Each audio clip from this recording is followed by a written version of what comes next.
Welcome to the Industrial Talk Podcast with Scott McKenzie. Scott is a passionate industry professional dedicated to transferring cutting-edge, industry-focused innovations and trends while highlighting the men and women who keep the world moving. So put on your hard hat, grab your work boots, and let's go. All right, once again, welcome to Industrial Talk, and thank you very much for your support each and every day. This platform is dedicated to you industry heroes all around the world. You are bold, brave, you dare greatly, you collaborate, you solve problems, you're making my life better, and you're making the world a better place. All right, you can tell by some of the noise in the background. There's some noise in the background. We are broadcasting from Austin, Texas, home of beef, big time. And we are at the OMG Quarterly Meeting, where a collection of very smart people are getting together, debating things, and making our lives better and solving problems. That's what we're all about. In the hot seat, Marcellus Buchheit, right? All right, he's in the house. Let's get cracking. Having a good, it's not a conference, it's a meeting. You having a good meeting? Yes, it was a good meeting. It's actually still is. You're not quarterly leaving. Meeting. Yeah. You're not leaving. You're still here? I'm still here. When are you going to leave? Tonight. I'm not leaving. The meeting ends today. Does it really? Yeah, for the IRC, not for okay, because I'm going, why am I here till Friday? You get more candidates tomorrow. Yeah, man. See, there it is, man. I was thinking, man, they're just keeping me in the salt mine here. Working my tail off. All right. Level set, Marcellus. Give us a little background on who you are. Outside of the fact that I've been chirping with you around this whole event and eating around you and drinking around you. Yes, my name is Marcellus Buchheit. I'm President and CEO of Wibu-Systems USA. That is the US or North America subsidiary of Wibu-Systems AG in Germany, what I co-founded in 1989. And this company is specialized on software licensing and software protection. But this is not what we talk about today. Well, no, I'm the captain of this ship, here, Marcellus. Just real quick, I have a question. Yep. So you started this company. What was the problem at the time? You're just sitting there going, hey, this is a problem that needs to be solved.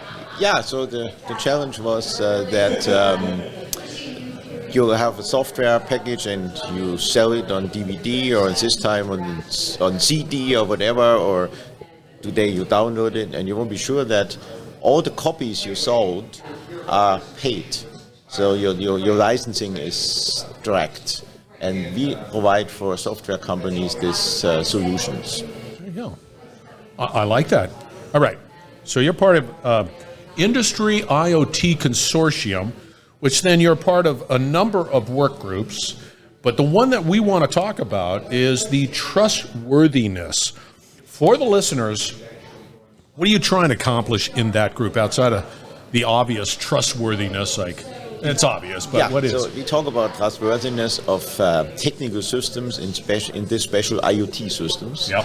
And trustworthiness is a group of 5 characteristics, and this probably give a little background how we come to these 5 characteristics. So before we have this IoT is based on technology from the IT, the industrial technology, the information technology, moves in the industrial world with this IoT. And when you think about back, what's important, you have a hardware and a software, and you won't be happy. The first thing is it should be reliable.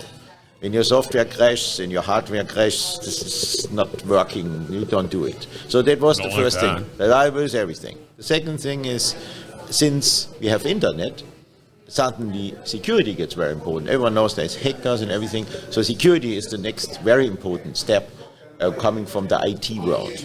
And then you have the third stuff, which comes after that. This is privacy. Your data is your personal data, your social security card, your credit card, whatever you have, is in danger.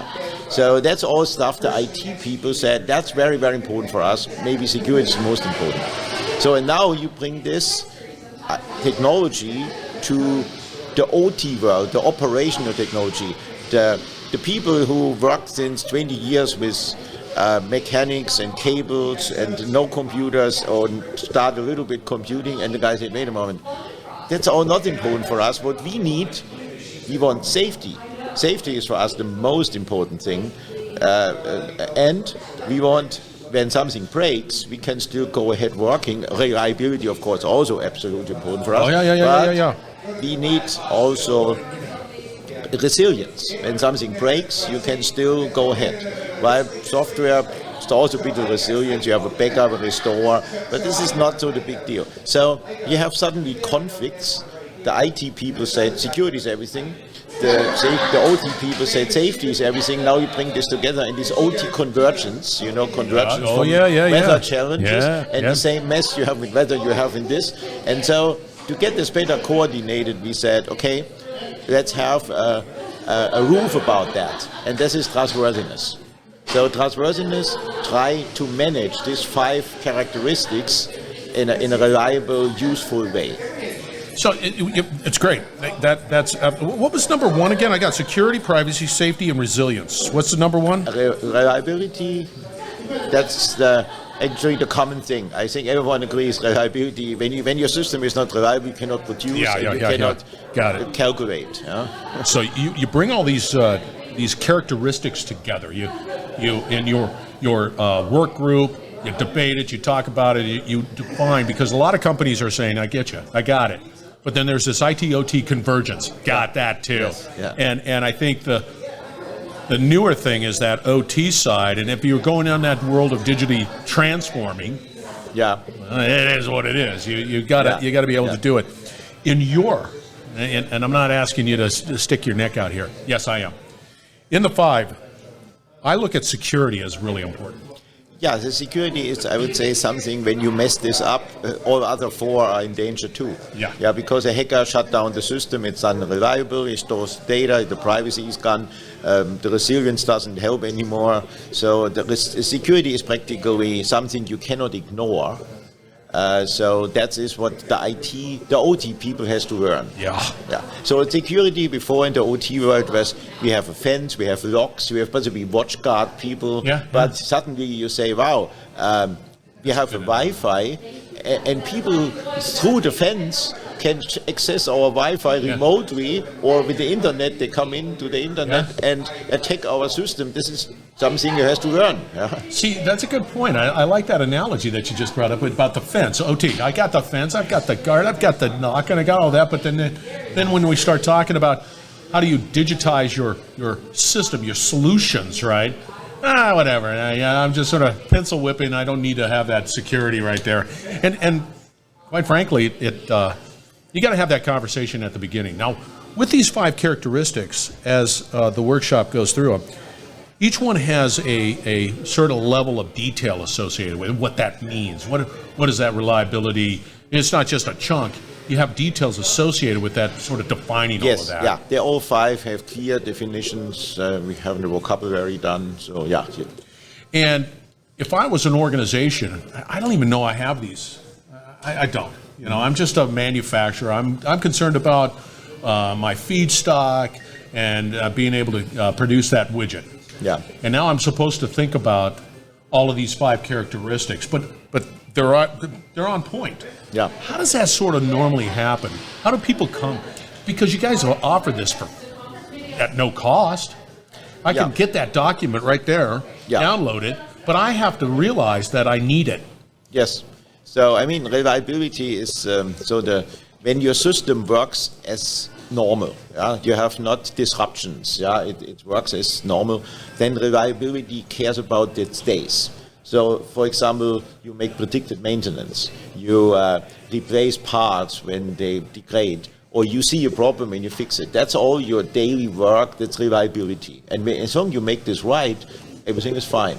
But at the same time, you have, of course, care that your privacy data are not get leaked and copied or abused. So privacy in reliability is what you daily care. So now you get a threat from outside. For example, someone tries to attack your firewall, and your firewall is great and gets rejected, but you have already this attack. Then the security part of the trustworthiness comes in. So security practically guarantees that your data, that your operations are not compromised with cyber attacks or with physical attacks too. So we keep the physical attack, of course, off the side of our security. The resilience is when something really breaks, your reliability failed. You're now in the disruption. And the resilience said, okay, there is a backup. There is something we didn't expect it happens, but we were prepared. So we try to prevent the worst for the system.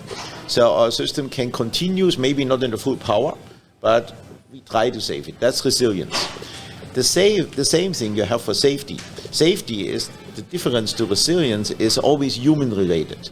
You don't want that someone get hurt, and this someone can be a guest, a customer, for example, in a hospital, should not fall out of the bed, should not get a shortage, hit by power or something, whatever.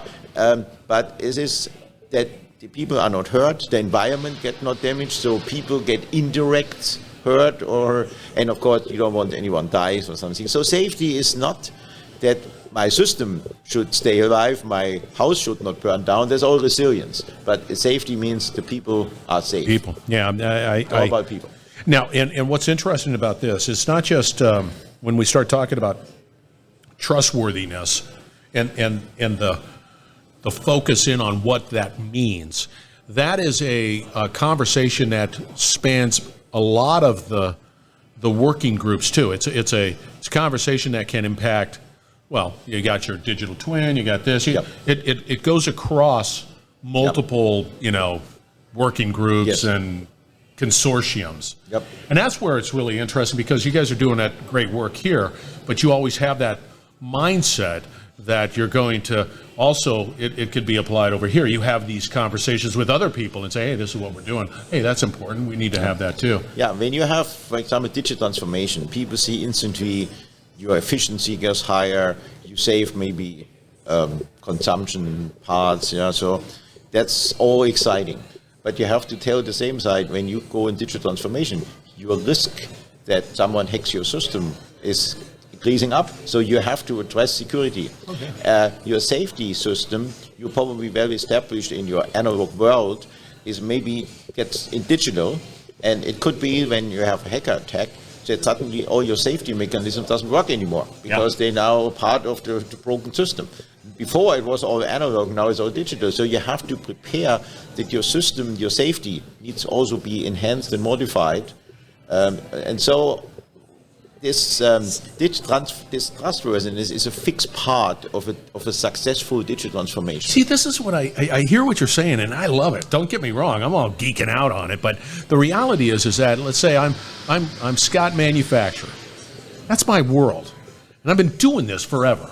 And I want to get that part out. And I'm concerned about this, real concerns about the economy or my feedstock or where I'm getting my parts, whatever it might be, and my maintenance and my reliability, my asset management, and all the other stuff. But what you're talking about too is a dynamic system. It's not static. It's not. I can't just say plug, play, go, and it all just takes care of itself. There is a dialogue. There is an action that is involved in this. Yes. That if you're going to be playing, and you got a manufacturer, and you're saying, I got to go down this digital world, jump on that train, you got to do this. Yes. There's no other way of getting around it. Yeah, you have to do it. I mean, your competitors doing it, they have higher productivity. When you stay in the old technology, you disappear. That maybe includes your product you sell or the way you sell it. Yeah? And we have so many examples in the past where totally industries disappeared, like think about who using today is a typewriter, or a mechanical calculation machine, but in the 50s and 60s they were big business, and now they all disappeared. And so you have to go with all this digital transformation, and with the trustworthiness you cannot escape from that. I mean, there is some when you selling candles from your bee wax, from your bees in the background, you can probably ignore it. But then the customer said, oh, I need this, you have to integrate, you need a website for that. I want to order online. And suddenly you are in this process. And then you get your online orders in and you're optimizing your manual candle production process, and you suddenly in digital transform company. Even with a very traditional old product, you don't even want to change. Yeah, no, you're hitting on all cylinders. And what's interesting too if I'm that manufacturer, I need trusted individuals. I need to collaborate with people who eat and drink this stuff like you and others within the OMG sort of structure. And what's great about that is that you can. Yes. I can go reach out to Marcellus. The question I have for you is that you have Wibu-Systems, and it's been around for a little while.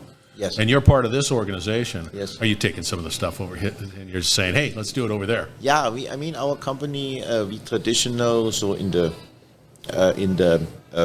PC business and we expand this to IoT devices. Yeah, IoT devices in the past, some devices you use in the OT world was not smart. They was not connected with the Ethernet and all the stuff. But now you put more and more software in it.